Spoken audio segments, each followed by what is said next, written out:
Assalamualaikum. Jangan lupa like, comment, and subscribe. Bye. Assalamualaikum warahmatullahi wabarakatuh. Alhamdulillahi rabbil alamin. Wassalatu wassalamu ala asyrafil anbiya'i wal mursalin wa ala alihi wa ashabihi ajma'in. Raditu billahi rabba wa bil islami dina wa bi muhammadin nabiyya wa rasulah. Rabbi shrah li sadri wa yassir li amri wahlul 'uqdatam min lisani yafqahu qawli. Allahumma ja'al jam'ana hadha jam'an marhuma wa tafarruqana min ba'dihi tafarruqan ma'suma. Kaum muslimin dan muslimat sidang jamaah subuh yang dirahmati Allah. Kita lanjutkan kajian kita ayat 49 surah Al-Qalam. Ini ketika Nabi Yunus alaihissalam, Allah memberitahukan kepada Nabi Muhammad, jangan seperti Yunus. Jadi Nabi Yunus mendakwahi kaumnya, kemudian beliau dalam keadaan makdum. Makdum itu marah. Setelah marah beliau meninggalkan kaumnya. Maka sebagai sanksi Nabi Yunus ditelan oleh ikan. Sekarang kita lanjut ayat 49. A'udzu billahi minasyaitonir rajim. Bismillahirrahmanirrahim. Laula an tadarakahu ni'matum mir rabbih lanubidha bil ara'i wa huwa madmum. Ini bacaannya ada dua. Yang pertama dibaca laula antadarakahu, satu. Bacaan kedua laula antaddarakahu. Ya, jadi ada tasydidnya. Jadi laula itu harfun imtina' lil wujud. Maksud imtina' lil wujud, kalau tidak ada ini maka tidak ada yang lain. Ya, begitu. Kalau tidak ada rahmat Allah, tidak ada ampunan Allah, maka Nabi Yunus tetap berada dalam perut ikan. Ini maksud laula di sini. Ini hampir sama juga seperti begini. Ala bi dzikrillahi tatmainnal qulub. Beda ala sama laula. Kalau laula harfun imtina' lil wujud. Kalau seandainya ala itu tidak ada pilihan lain. Kalau kita ingin ketenangan jiwa, tidak ada pilihan lain kecuali berzikir. Berzikir yang dimaksud bisa zikir lisan, bisa berzikir hati. Jadi makanya kalau ingin ketenangan, bukan pergi ke Bali, bukan ke Eropa, bukan ke Singapura, bukan ke luar negeri begitu. Jadi ketenangan jiwa itu ada pada diri kita sendiri. Jadi perbanyaklah berzikir. Salat juga zikir, bersedekah juga zikir. Artinya dengan sedekah kita teringat kepada Allah Subhanahu wa taala. Makanya Allah ingin mengatakan Nabi Yunus terus berada di dalam kegelisahan, maka diselamatkan oleh Allah Subhanahu wa taala. Jadi enggak gelisah lagi. Yang pertama gelisah dengan kaumnya. Kemudian yang kedua gelisah lagi dengan dosa. Kemudian gelisah lagi sudah berada dalam perut ikan. Allah Subhanahu wa taala membiarkan Nabi Yunus begitu saja sampai Nabi Yunus mengakui kalau beliau itu berbuat dosa. Maka kalimat nikmatun di sini ada beberapa tafsiran. Kalau bukan gara-gara nikmat Allah. Yang pertama, ismah. Ismah itu apa? Ismah ini ampunan. Jadi diberikan ampunan, dimaafkan oleh Allah Subhanahu wa taala. Ada yang mengatakan nikmatun itu apa? Tasbihu Yunus. Tasbihnya Nabi Yunus alaihissalam sebagai pengakuan dosa kalau Nabi Yunus sudah berdosa. Apa pengakuan Nabi Yunus? La ilaha illa anta subhanaka inni kuntu minadh dhalimin. Tidak ada Tuhan selain Engkau ya Allah, saya ini zalim. Ya. Ini namanya laula antadarakahu ni'mah.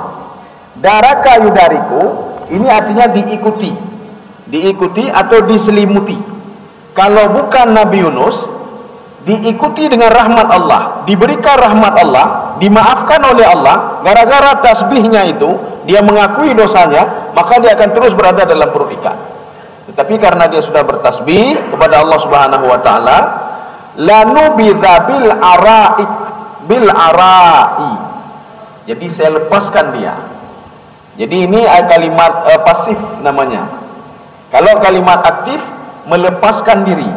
Kalau kalimat aktif, melepaskan diri. Kalimat pasif, dilepaskan oleh Allah.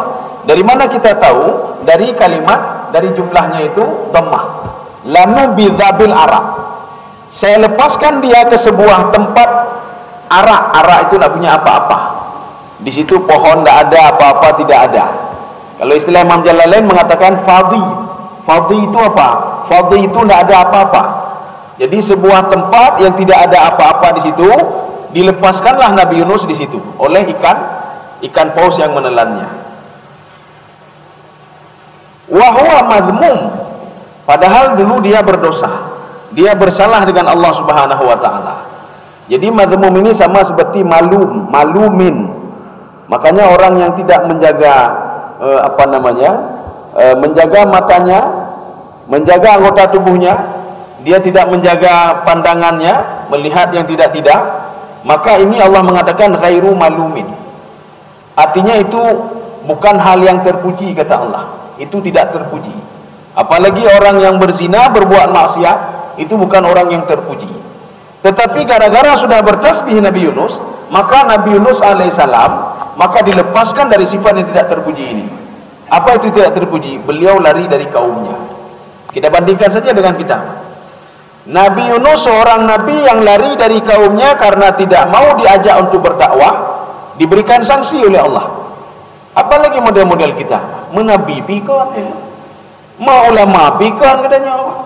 Kemudian kita pun bukan orang-orang saleh sekalipun, ya. Berbeda dengan Nabi Yunus. Nabi Yunus alaihissalam begitu saja kesalahan yang beliau lakukan, sebegitu besar yang diberikan azab oleh Allah Subhanahu wa taala. Jadi makanya ini memberikan pelajaran kepada kita. Setiap kita berdosa, akuilah dosa kita itu. Dengan kalimat apa? La ilaha illa anta subhanaka inni kuntu minadh dhalimin. Tidak ada Tuhan selain Engkau. La ilaha illa anta inni subhanaka inni kuntu minadh dhalimin. Maha suci Engkau ya Allah, saya ini termasuk golongan orang-orang zalim. Kita lanjut. Fajtabahu rabbuhu. Nih sekarang saya butuh terjemahan. Faja'alahu minas salihin. Ya, coba dibaca.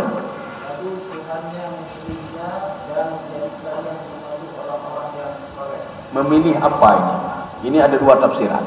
Tafsiran yang pertama, termasuk Imam Sawi, Imam Jalalain dan para penafsir lain mengatakan, waktu ditelan oleh ikan, Nabi Yunus belum menjadi nabi lagi. Tetapi karena beliau itu beristighfar kepada Allah dan beliau itu mengakui dosanya, ketika dikeluarkan dari perut ikan, disitulah beliau menjadi nabi. Disitulah menjadi nabi. Ini pendapat yang pertama. Pendapat yang kedua, waktu ditelan oleh ikan, termasuk Ibnu Abbas, status beliau adalah seorang nabi dan rasul. Seorang nabi dan rasul. Kemudian setelah ditelan oleh ikan, beliau beristighfar kepada Allah, fajtabahu. Allah menjadikan dia, Nabi Yunus menjadi orang-orang pilihan dan sempurna. Ya, nih Pak. Jadi lebih sempurna lagi. Seperti kita berdoa tarawih, Pak. Apa namanya? Allahumma ja'alna bil imani kamilin. Iman kami sempurna.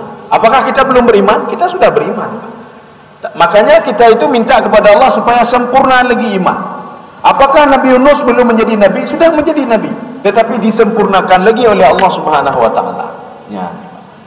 Jadi makanya orang beriman itu ada dua model. Ada beriman tidak beramal saleh, ada beriman dan beramal saleh. Beriman tidak beramal saleh itu seperti orang mengakui, dia akui kalau hari kiamat itu akan ada, kematian itu akan ada, tapi dia maksiat tetap dia buat. Kalau kita nasihati dia, kamu tidak takut nanti setelah meninggal dunia dimintai berdoa? Saya takut sekali. Yakin surga? Yakin. Neraka? Yakin juga. Yakin kematian? Yakin juga. Tapi maksiat tetap dia lakukan. Ini orang beriman tidak beramal saleh. Kemudian satu lagi orang beriman dan beramal saleh. Dia yakin kepada hari kiamat, makanya dia itu beramal saleh. Dia yakin kepada kematian, maka dia menjaga dirinya untuk tidak berbuat maksiat. Ini maknanya yakin dan beramal saleh. Makanya Nabi Yunus alaihissalam sudah beriman, kemudian disempurnakan imannya, fajtabahu. Sebagian penafsir mengatakan fajtabahu adalah fakhtarahu. Allah memilih Nabi Yunus alaihissalam. Maka memilih bagaimana? Memilih menjadi seorang nabi dan rasul. Pendapat pertama. Pendapat kedua, memilih Nabi Yunus, orang yang sempurna, disempurnakan lagi oleh Allah Subhanahu wa taala. Ya. Kaum muslimin sedang jamaah yang dirahmati Allah. Kita lanjut. Mana tadi? Faja'alahu minas salihin, dan dijadikan dari orang-orang saleh. Ya, Pak. Saleh ini apa lupa? Katanya ada pegahan salehnya pu, salehnya pu ilai. Maka penafsir mengatakan saleh itu saluhat ajsaduhum, anggota tubuhnya itu saleh, tidak macam-macam. Tangannya tidak macam-macam, matanya tidak macam-macam, anggota tubuhnya juga tidak macam-macam. Ini namanya saleh ajsaduhum. Satu. Yang kedua, saluhat aqwaluhum, mulutnya itu saleh. Iban mulut saleh, dia selalu menjaga mulutnya. Kalau tidak tahu, diam saja. Maka Rasulullah SAW mengatakan, Imam Al-Ghazali dalam kitab beliau, bahkan ini hadis Rasulullah, as-sumtu awalul ibadah, kata Rasulullah. Diam itu adalah ibadah paling pertama. Jadi kalau ada seorang diam, berarti dia sedang beribadah. Ya, nih. Kalau dia ngomong, dia berdosa. Kalau dia ngomong, maka muncul pemikiran-pemikiran orang lain yang macam-macam. Maka lebih baik dia diam saja. Ini namanya as-sumtu. Diam saja sudah dapat ibadah. Kaum muslimin sedang jamaah yang dirahmati Allah. Oke, ya saleh tadi, Pak. Yang kedua, yang ketiga, saluhat niyatuhum. Niatnya yang saleh. Jadi saleh itu ada tiga. Harus ada tiga-tiga baru saleh namanya, Pak. Yang pertama saleh anggota tubuhnya, yang kedua saleh perkataannya, yang ketiga saleh niatnya. Artinya niatnya tidak macam-macam, melihat orang lain pun tidak macam-macam. Inilah yang namanya orang saleh. Maka Nabi Yunus alaihissalam setelah kejadian ini dijaga oleh Allah anggota tubuhnya, dijaga oleh Allah perkataannya, dijaga oleh Allah niatnya. Ini namanya murakabah, Pak. Jadi Murakabah itu terus dipantau oleh Allah, dia memantau Allah, Allah memantau dia. Ini murakabah namanya. Ini murakabah sudah level ketiga. Murakabah sudah level ketiga. Allah Subhanahu wa taala mengarahkan nabi itu, mengarahkan rasul atau mengarahkan orang yang saleh untuk berbuat baik. Ini murakabah level ketiga. Mana contohnya? Nabi Yusuf alaihissalam, kalau di dalam cerita istri raja yang mengejar Nabi Nabi Yusuf alaihissalam. Dalam Al-Quran disebutkan hammat bihi wa hamma biha. Nabi Yusuf rupanya ada juga niatnya juga ada juga. Perempuan itu ada juga hammat bihi wa hamma biha. Hamma itu niat ya. Jadi niat itu ada, untuk berbuat itu ada. Nabi Yusuf ada juga. Tetapi Allah Subhanahu wa taala, karena Nabi Yusuf itu sudah pada level yang ketiga, linasrifa anhusu, saya palingkan mukanya, kata Allah Subhanahu wa taala. Ini, Pak. Ini murakabah sudah level ketiga. Jadi arti murakabah sudah level ketiga, itu semua anggota tubuhnya sudah dijaga oleh Allah Subhanahu wa taala. Contoh yang kedua, Nabi Musa alaihissalam. Nabi Musa ketika Allah mengatakan, "Idhhab ila fir'auna innahu tagha." Kamu sekarang dakwahi Fir'aun itu sudah kelewat batas. Nabi Musa mengatakan, saya tak sanggup sendiri ya Allah, saya mau dengan saudara saya. Fa'arsil ila Harun. Oh boleh, kata Allah, saya kirim kalian dua-dua. Ketika itu Nabi Musa mengatakan lagi, saya takut ya Allah, inna nakhafu ayyatgha, ya Pak, nanti dia akan membangkang kami. Dijawab oleh Allah Subhanahu wa taala, la takhafa, jangan takut kalian, inni asma'u wa ara, saya melihat apa yang kalian lihat dan saya mendengar apa yang kalian dengar. Fala yasilu ilaikuma, mereka nggak bisa macam-macam sama kalian, menyentuh saja tidak bisa menyentuh kalian tenang saja. Ini sudah murakabah, sudah level ketiga nih, Pak. Jadi artinya semua gerak-gerik dia sudah dipantau oleh Allah Subhanahu wa taala dan diarahkan oleh Allah dan diberikan panduan oleh Allah Subhanahu wa taala dalam berbuat kebaikan, dalam meninggalkan maksiat dan lain sebagainya. Kaum muslimin sedang jemaah yang dirahmati Allah. Ini seperti Rasulullah sallallahu alaihi wasallam. Ini juga sudah masuk murakabah level ketiga. Ketika Abu Jahal ingin membunuh Rasulullah sallallahu alaihi wasallam, dia mengatakan, kalau saya lihat Muhammad sujud di Ka'bah itu saya injak-injak lehernya, kata Abu Jahal. Bahkan Ummu Jamil mengatakan, akan saya lempar kepalanya dengan batu ini. Jadi batunya agak besar sedikit. Ketika Abu Jahal mendatangi Rasulullah sallallahu alaihi wasallam, tiba-tiba dia lari. Dia lari. Apa kata kafir Quraisy? Kenapa kamu lari? Padahal kamu dari tadi sudah ingin membunuh Muhammad sallallahu alaihi wasallam. Apa kata Abu Jahal? Kenapa saya tidak lari? Di antara saya dan Muhammad itu seperti ada sebuah lorong jurang api yang sangat besar sekali. Dan api itu akan memakan saya. Maka saya lari. Satu. Kejadian yang kedua, ketika Ummu Jamil istri Abu Lahab ingin membunuh Rasulullah sallallahu alaihi wasallam, itu keponakannya sendiri. Ketika dia mengambil batu, Rasulullah bersama Abu Bakar As-Siddiq.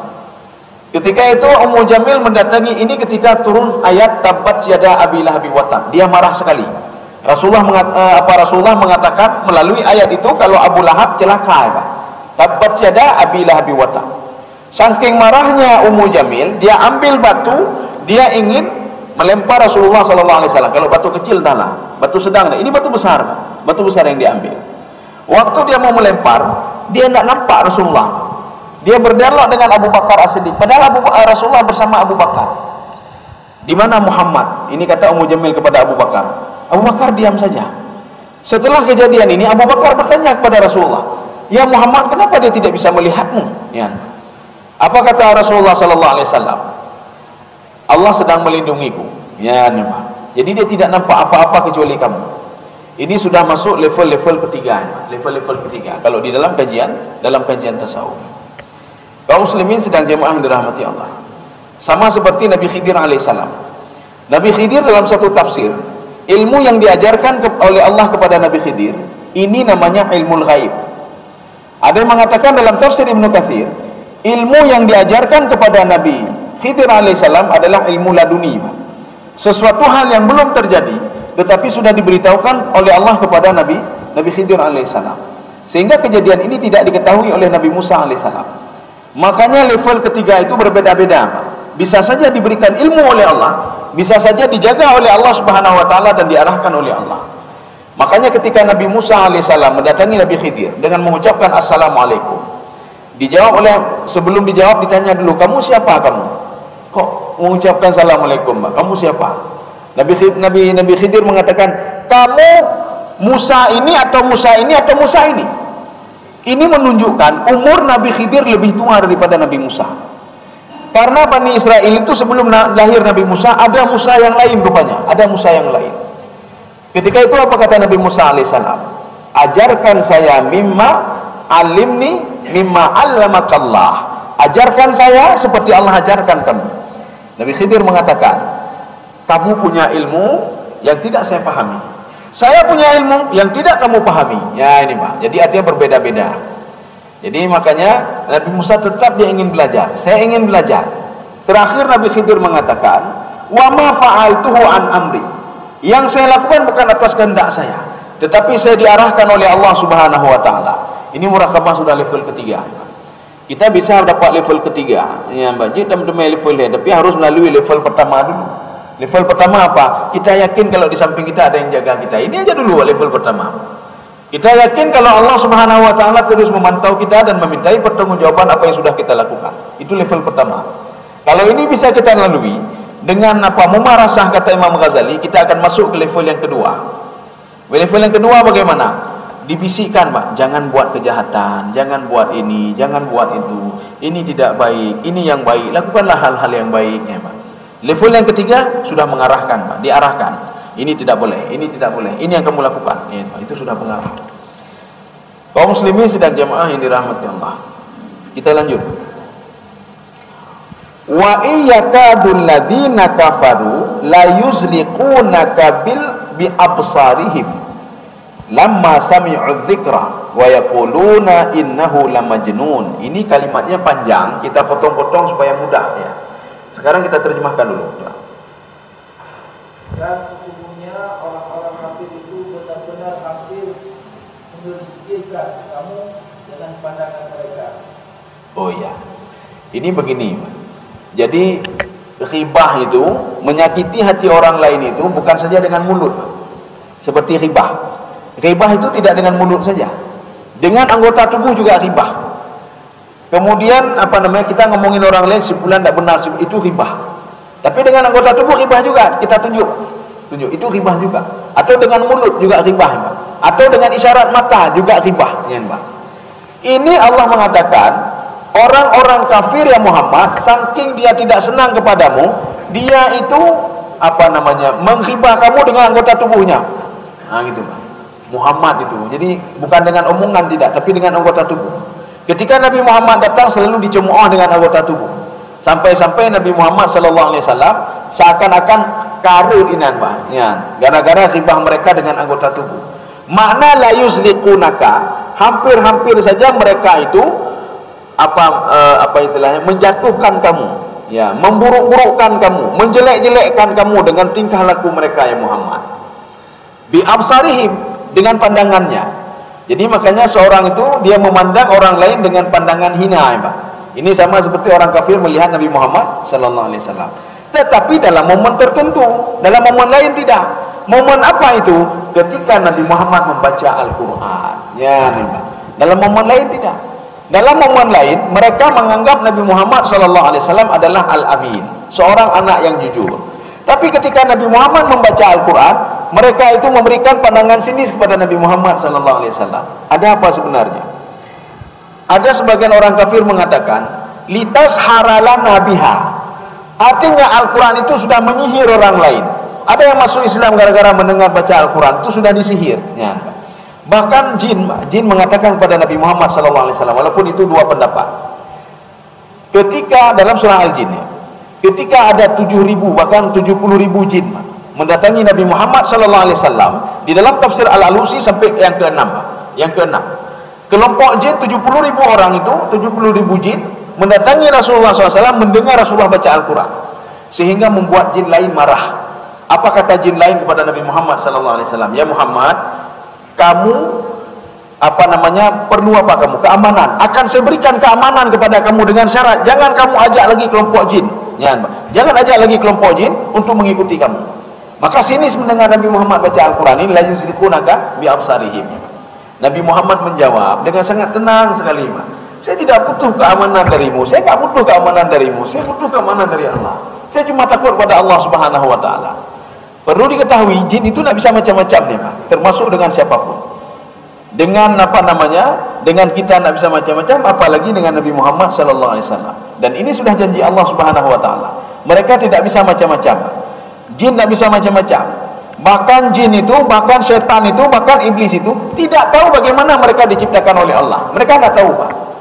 Kalau mereka mengatakan saya hebat sekali, Allah mengatakan, "Ma ashhadtum khalqas samawati wal ard wala khalqa anfusihim." Mereka tidak tahu bagaimana menciptakan langit dan bumi, tidak tahu mereka.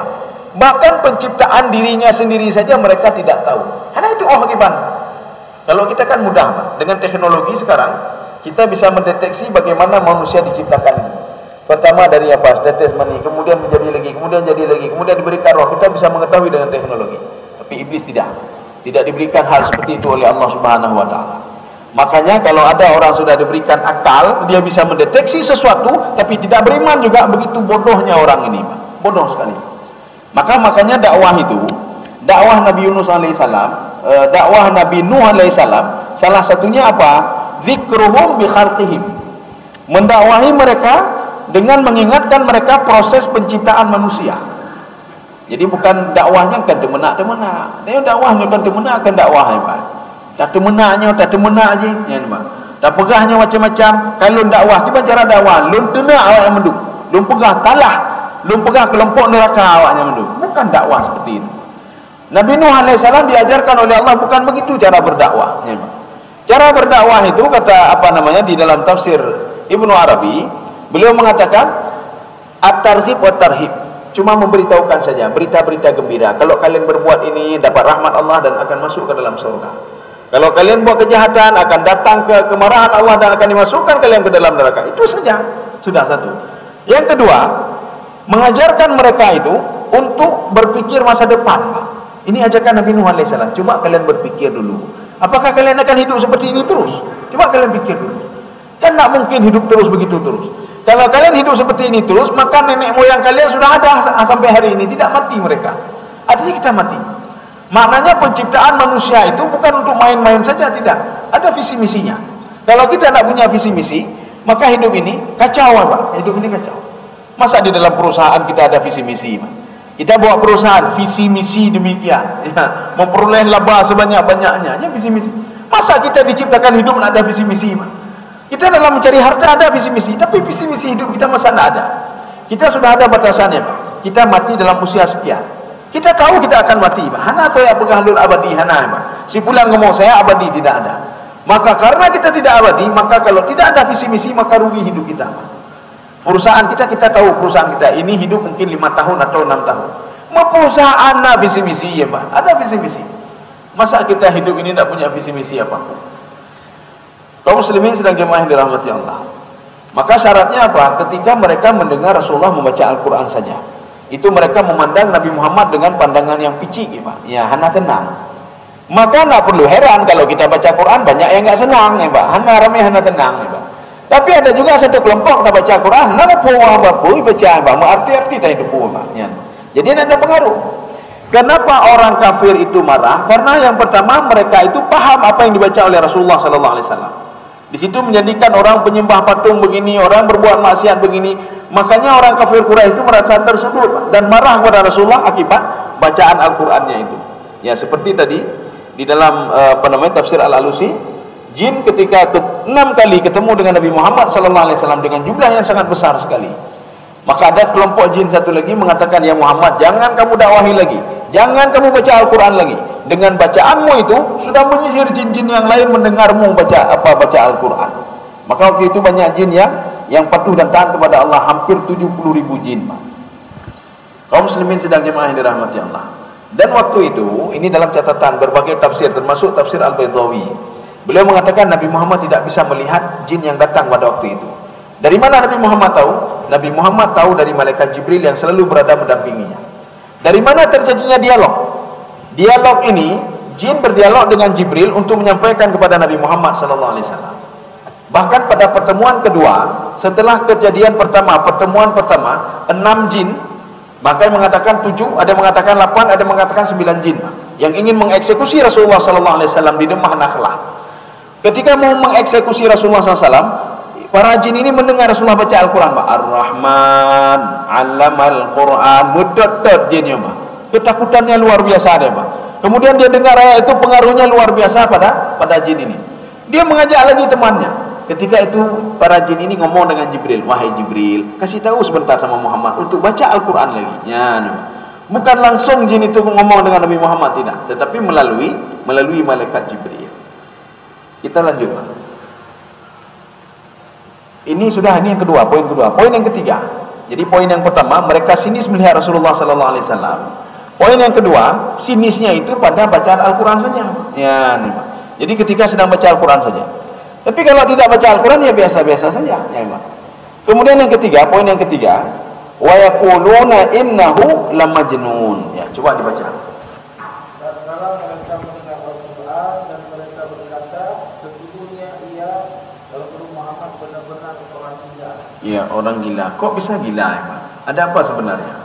Keluar kalimat gila ini, kemudian Yahudi dan Nasrani juga ngomong ke Nabi Muhammad sallallahu alaihi wasallam, mengolok-olok Nabi Muhammad, itu satu ini, ya, Pak. Kata Imam Jalalain, gara-gara satu hal, hasad saja, Pak, dengki, Pak, ya. Orang kalau sudah dengki sama orang lain, apapun mau dilakukan. Makanya perbuatan dengki ini adalah perbuatan iblis. Imam Jalalain mengatakan, manittaba'a iblis, barang siapa yang sudah ikut iblis, maka dia akan sama seperti iblis kal-asi. Man ittaba'al asi fahuwa kal-asi. Orang yang ikut iblis maka sama dia seperti iblis. Maka orang dengki itu sama seperti iblis, dia akan dimasukkan ke dalam neraka. Maka hati-hati, Pak. Ya, Pak. Dengki itu penyakit yang membuat kita apapun bisa kita lakukan. Syaitan itu dengki ke Nabi Adam alaihissalam. Kenapa dengki? Nabi Adam kok dihormati demikian oleh Allah, masa dia tidak, Pak? Maka karena dia dengki, apapun mau dilakukan, termasuk mengeluarkan Nabi Adam alaihissalam dari surga tajribah. Kemudian apa? Menggoda anak cucu Adam sampai kemanapun. Sehingga Allah memuji syaitan. Apa kata Allah kepada syaitan? Qad istakfarta minal ins. Kamu minal ins wal jins. Kamu sudah memperbanyak neraka itu dengan jin dan manusia. Ini kata Allah kepada iblis, Pak. Maka apapun mau dilakukan, maka jauhkanlah perbuatan hasad dari diri kita. Biarin saja tetangga kita dapat jabatan baru, dapat nikmat baru, biarin saja, Pak, biarin saja. Teman kita itu dapat promosi jabatan, biarin saja, nak apa ya, Pak. Maka kalau hati sudah mendadu, maka dengki dia, Pak. Dengki, Pak. Ya. Maka dengki itu yang memberitahukan adalah hati. Ketika kita melihat seseorang, hati kamu mendadu, berarti yang kedengki, Pak. Ya, itulah dengki, Pak. Walaupun mulut kita mengatakan saya tidak dengki kepada sebulan, tapi hati kamu marah aja, Pak. Hati membarah, Pak. Saya tidak dengki, saya senang sekali dia naik pangkat, saya senang sekali dia punya rumah baru, ya, Pak. Tapi menyoal hati kamu dadu, berarti itu dengki namanya, Pak. Makanya kalau kita mengikuti teorinya Imam Jalalain, manit taba'al asi fahuwa kal asi. Orang yang berbuat maksiat, dia akan seperti pembuat maksiat itu sendiri. Siapa itu? Artinya mengikuti maksiat. Maksiat dimaksud adalah iblis. Orang yang seperti iblis, orang yang mengikuti maksiat, maka dia seperti iblis. Kenapa? Iblis mencintai maksiat. Kaum muslimin sedang jemaah yang dirahmati Allah. Makanya pada suatu hari, tatkala Nabi Yahya bin Zakaria ketemu dengan iblis dan bertanya, siapa orang yang paling kau cintai? Ya, apa kata iblis? Yang paling saya cintai adalah seorang mukmin yang bakhil. Makanya mukmin yang bakhil itu teman iblis. Kenapa teman iblis? Nabi Yahya bertanya kepada Yahya bin Zakaria, walima ya iblis, kenapa kamu senang sekali dengan orang mukmin yang bakhil? Orang mukmin yang bakhil, kata iblis, saya tidak perlu menggoda dia lagi. Kenapa? Kunci neraka sudah ada sama dia. Ya, nampak. Kalaupun dia mau beribadah hari ini, mau ke Arab dia, mau sholat tahajud, mau buat apa saja, tidak perlu saya ikuti lagi. Kenapa? Kunci neraka sudah ada sama dia. Kalau kita mau bangun dengan malam, bangun saja, kata iblis, silahkan saja. Kunci neraka sudah ada sama kamu. Maka sia-sia dan rugi sekali, Pak. Kalau orang ada ahli ibadah tapi juga dia ahli bakhil, orang kerit, Pak. Kalau ada orang kerit, sehebat apapun ibadahnya tetap neraka dia masuk. Maka Allah mengharamkan dia untuk masuk ke dalam surga. Dalam sebuah hadis qudsi Allah mengatakan, wahai surga, tidak boleh masuk ke dalammu orang bakhil, orang keritnya, nampak. Orang kerit ini ada dua model. Yang pertama, kerit tidak mau mengeluarkan padahal di situ ada hak orang lain. Ya, nampak. Ada hak orang lain. Jadi ada hak orang lain, namun dia keluarkan di situ. Termasuk sedekah, termasuk zakat. Tidak mau dikeluarkan. Ini namanya bakhil. Kemudian yang kedua, level bakhil paling tinggi. Level bakhil paling tinggi namanya asyuhu. Syuhu, kewajiban tidak mau dikeluarkan dan dia ingin menguasai lagi harta orang lain.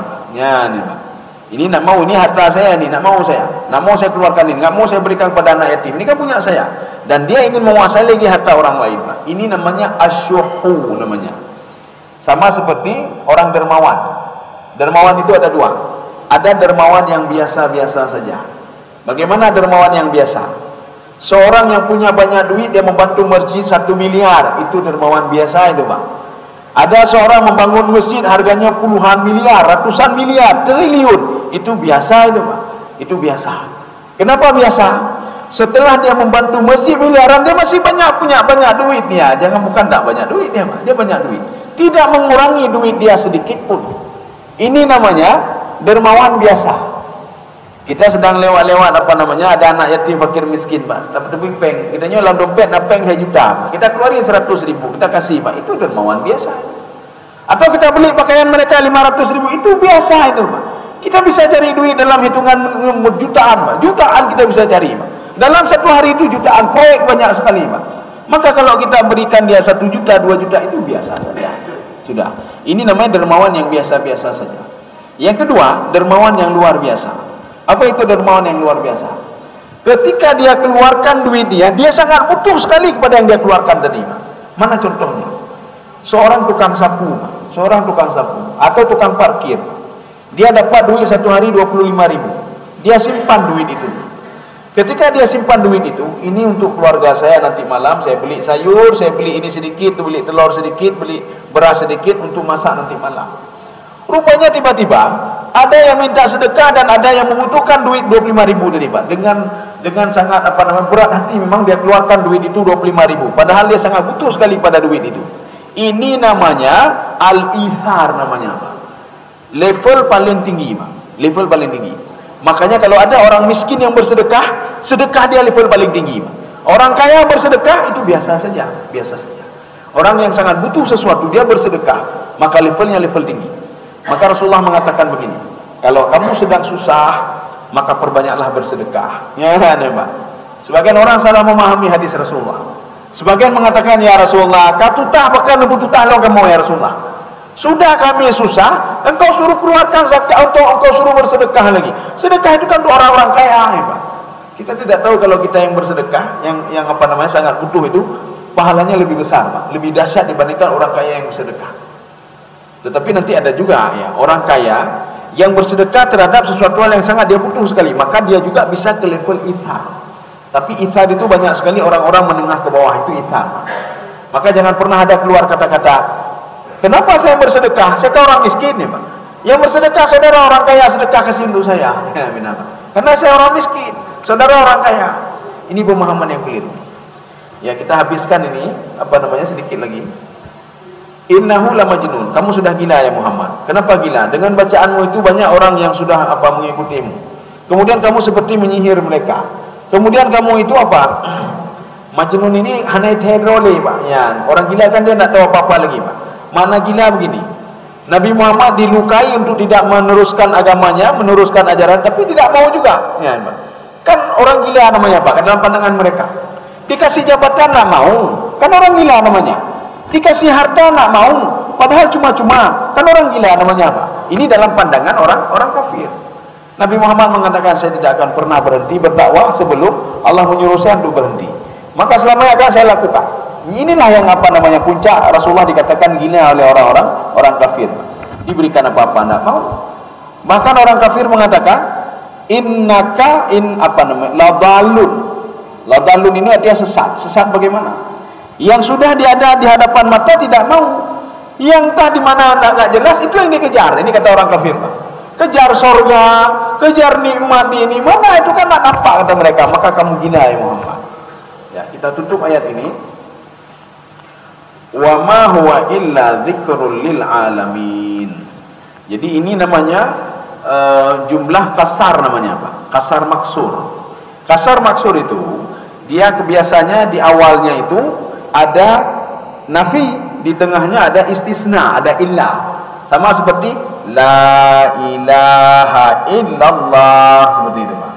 Di tengahnya ada ilah. Ini begitu juga. Wa ma huwa illa dzikrul lil alamin. Al-Qur'an itu tidak ada lain kata Allah. Kita ingin mendengar terjemah apa makna zikir. Coba dibaca. Dan Al-Qur'an itu tidak lain adalah peringatan bagi seluruh umat. Peringatan bagi seluruh umat. Zikir itu banyak. Al-Quran tidak ada lain kecuali apa? Memberikan informasi kepada kita yang tidak salah informasinya. Ya, Pak. Jadi bukan informasi hoax, tidak. Al-Quran salah satu yang memberikan obat ketenangan jiwa kita. Kenapa tenang jiwa kita? Kita hanya hudib hanajilah, hudib hanajilah. Tapi ketika kita baca Al-Quran, kata tenang demah hudib, Pak. Kalau kamu nanti meninggal dalam keadaan husnul khatimah, akan diberikan ini, diberikan ini. Kamu di alam barzah begini, kamu nanti di padang mahsyar begini, kamu dimasukkan dalam, akhirnya kata tenang kembali, Pak. Fasbir li hukmi rabbika. Kita baca ayat. Bersabarlah kamu. Allah akan terus tenang dalam jiwa kita nyoba. Ya. Maka ini namanya zikir, Pak. Maka Al-Quran itu untuk siapa? Untuk jin dan manusia. Maka yang dimaksudkan bil alamin di sini bukan untuk semuanya, tidak, tapi untuk jin dan manusia saja. Bukan untuk binatang. Binatang hanya perlu aturan, Pak. Hanya perlu aturan, Pak. Jadi Al-Quran ini aturan, Pak. Al-Quran aturan dan informasi yang diberikan kepada jin dan manusia. Kenapa mesti jin dan manusia? Karena jin dan manusia lah yang dapat hukum taklifi mereka. Jin juga wajib salat, wajib puasa, wajib bayar zakat. Jin. Wa ma khalaqtul jinna wal ins illa liya'budun. Sebagai penutup, pada suatu hari Rasulullah sallallahu alaihi wasallam ketika sudah mengajak kelompok jin untuk patuh dan taat kepada Allah. Ketika itu kelompok jin melihat Nabi saja, Pak. Nabi salat, ruku, sujud dan lain sebagainya. Ketika itu apa kata jin? Melalui malaikat Jibril. Wahai Jibril, tanya sama Muhammad sebenarnya. Kami mengikuti Muhammad, tapi dia tidak bisa melihat kami. Bisa enggak kami sujud, ketika dia sujud kami mengikuti dia? Boleh enggak? Jibril nak tahu mau jawab apa. Artinya jin minta izin kepada Jibril. Ketika kelompok manusia sedang salat, jin ikut salat juga di belakang. Boleh enggak? Dijawab oleh Allah Subhanahu wa taala, waktu itu turunlah ayat. Apa namanya? Falillahi wa annal masajida lillahi. Ya, masjid itu punya Allah. Terserah kamu, bukan punya Muhammad itu. Masjid itu untuk menyembahku, tempat menyembahku. Mulai waktu itu kelompok jin sudah mulai salat bersama Rasulullah sallallahu alaihi wasallam. Maka kita enggak perlu heran juga. Ketika kita salat mungkin ada juga kelompok-kelompok jin yang mengikuti kita. Itu enggak perlu heran. Jadi ada juga saf-saf yang mengikuti kita. Itu nah hana pelahirin, Pak. Oh, nyo hana urung tangga cuma 2 saf, Pak. Bisa saja 1 saf lagi adalah kelompok jin. Karena sudah diizinkan oleh Allah Subhanahu wa taala untuk mengikuti manusia yang sedang beribadah. Saya rasa cukup sekian. Insyaallah pertemuan selanjutnya kita lanjut surah Al-Muluk ya. Besok kita lanjut surah Al-Muluk. Jadi mudah-mudahan ada manfaatnya bagi saya sendiri dan jemaah sekalian. Subhanakallah bihamdika asyhadu an la ilaha illa anta astaghfiruka wa atubu ilaik. Assalamualaikum warahmatullahi wabarakatuh. Terima kasih.